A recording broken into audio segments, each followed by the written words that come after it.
औज़ुबिल्लाहि मिनश्शैतानिर्रजीम बिस्मिल्लाहिर्रहमानिर्रहीम। हमारा मौजू है मिराज कि क्या नबी पाक सल्लल्लाहु अलैहि वसल्लम मिराज पर गए या नहीं गए, या कि वो एक ख्वाब था।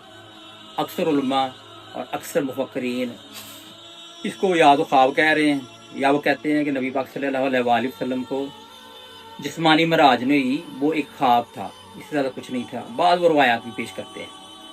जबकि जब हम कुरान से देखते हैं तो सूरत बनी इसराइल सूरत नंबर 17 बिस्मिल्लाहिर्रहमानिर्रहीम, अल्लाह ताला फरमाते हैं सुबहानल्लाज़ी असरा बिअब्दिही लैलम मिनल मस्जिदुल हराम इलल मस्जिदिल अक्सा। पहली बात यह है कि अल्लाह ताला फरमा रहे हैं कि मैं अपने बंदे को ले गया मस्जिदुल हराम से मस्जिद अक्सा तक। और लोग जितने भी मुकातबे फ़िक्र हैं, जितने भी फ़िरके हैं, अक्सर लोग ये समझते हैं कि नबी पाक सल्लल्लाहु अलैहि वसल्लम ने मेराज जो की है वो मस्जिदुल हराम यानी मक्का से मस्जिद अक्सा, जिसको वो बैतुल मक़दस समझते हैं, तो वहाँ तक की है। बाज़ लोग ये समझते हैं कि ठीक है, वो वहाँ से फिर ऊपर गए मेराज करने के लिए, जबकि कुरान में तो सिर्फ यही लफ्ज़ आया है कि मैं ले गया मस्जिदुल हराम से मस्जिद अक्सा। दूसरी बात यह है कि बैतुल मक़दस जो है वो मस्जिद अक्सा नहीं है, तो फिर इसको मस्जिद अक्सा क्यों कहा जा रहा है? उसकी सबसे बड़ी वजह यह है कि ये जो कुरान में लफ्ज़ है मस्जिदुल अक्सा, ये कुरान में है। अक्सा के मतलब है दूरी के, और मस्जिद का मतलब जहाँ इबादत किया जाए, जहाँ सजदा किया जाए, जहाँ इबादत की जाए, उसका मतलब ये है। और हज़रत उमर रज़ियल्लाहु अन्हु ने अपने दौरे खिलाफत में एक मस्जिद बनवाई बैतुल मक़दस के साथ, उसका नाम रख दिया मस्जिद अक्सा। तो जो मस्जिद अक्सा है वो बैतुल मक़दस नहीं है।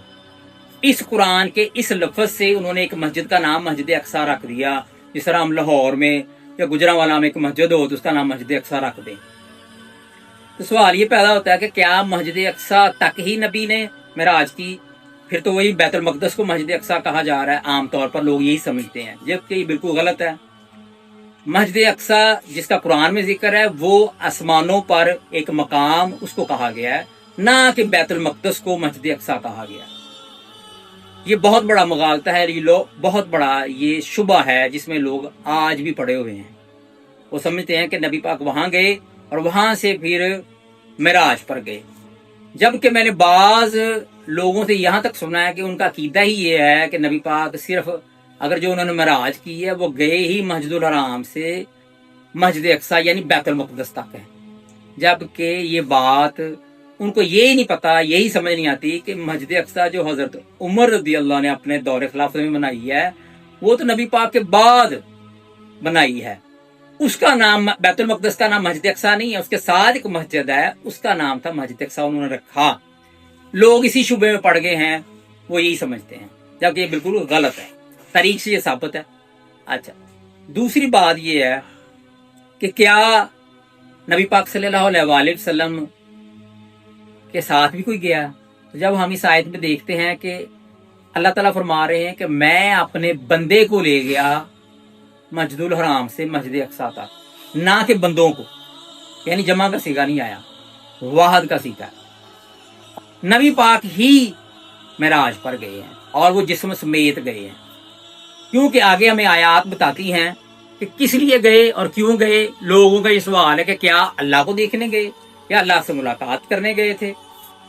तो बात यह है कि नबी पाक सल्लल्लाहु अलैहि वसल्लम ने बताया कुरान के जरिए अल्लाह ताला जो है वो तो हर जगह मौजूद है, अल्लाह मुजस्सम नहीं है, और अल्लाह एक जगह पर नहीं है कि जो अल्लाह से मुलाकात करनी थी या अल्लाह का दीदार करना था। बाद लोगों का ये नज़रिया है कि अल्लाह का दीदार किया या अल्लाह को देखा, बिल्कुल गलत है। अल्लाह ताला ने कुरान में फरमाया है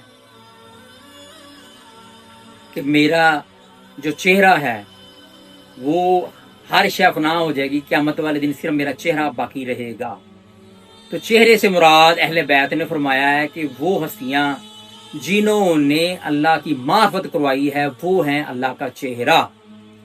लिहाजा अल्लाह का चेहरा कोई मुजस्सम नहीं, कोई मखलूक की तरह नहीं है कि जिसको देखा जा सके, क्योंकि अल्लाह ताला ने कुरान में फरमाया کہ میں ہر جگہ موجود ہوں، مجھے نگاہیں نہیں پا سکتی، مجھے نظریں نہیں پا سکتی، میں نظروں کو پا لیتا ہوں۔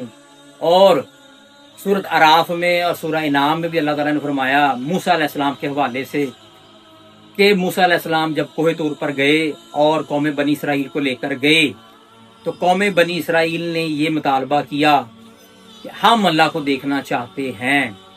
تو جب انہوں نے یہ مطالبہ کیا تو اللہ تعالیٰ نے قرآن میں فرمایا، اس قوم کو موسیٰ نے کہا کہ اللہ کو نگاہیں نہیں پا سکتی، اللہ کو دیکھا نہیں جا سکتا، لیکن وہ اس بات پر مصر رہے، اس بات پر بضد تھے کہ ہم نے اللہ کو دیکھنا ہے۔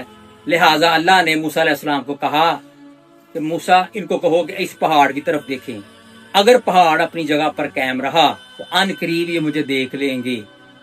لیکن جب اللہ تعالیٰ نے وہ بجلی پہاڑ پر ڈالی، پہاڑ کو ریزہ ریزہ کر دیا، موسیٰ علیہ السلام بے ہوش ہو گئے، اور سب لوگ جو ادھر کوہ طور پر تھے بنی اسرائیل میں سے 7 لاکھ میں سے 70 افراد وہ جل کر راکھ ہو گئے۔ پھر اللہ تعالیٰ نے ان لوگوں کو زندہ کیا۔ موسیٰ علیہ السلام جب ہوش میں آئے تو قرآن میں موسیٰ علیہ السلام نے فرمایا کہ پاک و پکیزہ ہے تیری ذات، اے اللہ کہ تو دیکھے دکھانے سے پاک و پکیزہ ہے، میں اس چیز پر ایمان لاتا ہوں۔ یہ موسیٰ علیہ السلام کے الفاظ ہیں۔ لیکن اس کے باوجود یہ قرآن میں جو واقعہ آیا ہے، اس کے باوجود یہ لوگ کہتے ہیں کہ نبی پاک صلی اللہ علیہ وآلہ وسلم نے اللہ کو دیکھا ہے، اللہ سے گفتگو کی ہے، اللہ کو دیکھا ہے، ظاہر بظاہر دیکھا ہے۔ تو وہ جو صورت ہے وہ صورت نجم کی جو تشریح کرتے ہیں وہ اسی سینس میں کرتے ہیں، اسی بات میں کرتے ہیں کہ جی اللہ کا دیدار کیا اور اللہ اتنا قریب ہو گیا کہ نبی کا اور اللہ کا جو فاصلہ ہے وہ 2 کمان کا رہ گیا۔ جبکہ سورۃ نجم سورۃ نمبر ہے 53۔ بسم اللہ الرحمن الرحیم، وَالنَّجْمِ إِذَا هَوَىٰ مَا ضَلَّ صَاحِبُكُمْ وَمَا غَوَىٰ، قسم ہے تارے کی تمہارے صاحب گمراہ نہیں ہوئے نہ وہ بھٹکے ہیں۔ جب نبی پاک صلی اللہ علیہ وآلہ وسلم نے زمین پر آ کے لوگوں کو معراج کا بتایا تو لوگوں نے نبی پاک پر بڑے عجیب و غریب الزامات لگائے۔ انہوں نے کہا کہ یہ کس طرح کی باتیں کر رہے ہیں کہ ایک ہی رات میں کچھ ہی لمحوں میں نبی پاک صلی اللہ علیہ وسلم معراج پہ جاتے ہیں اور واپس آ جاتے ہیں۔ انہوں نے اعتراض کیا، اس لیے اللہ کو کہنا پڑا کہ تمہارے صاحب نہ بھٹکے ہیں نہ بہکے ہیں۔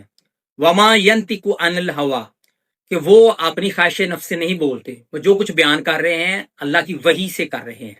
ان هو الا وحی یوحى، ان کو وحی کی جاتی ہے جو وہ بیان کرتے ہیں۔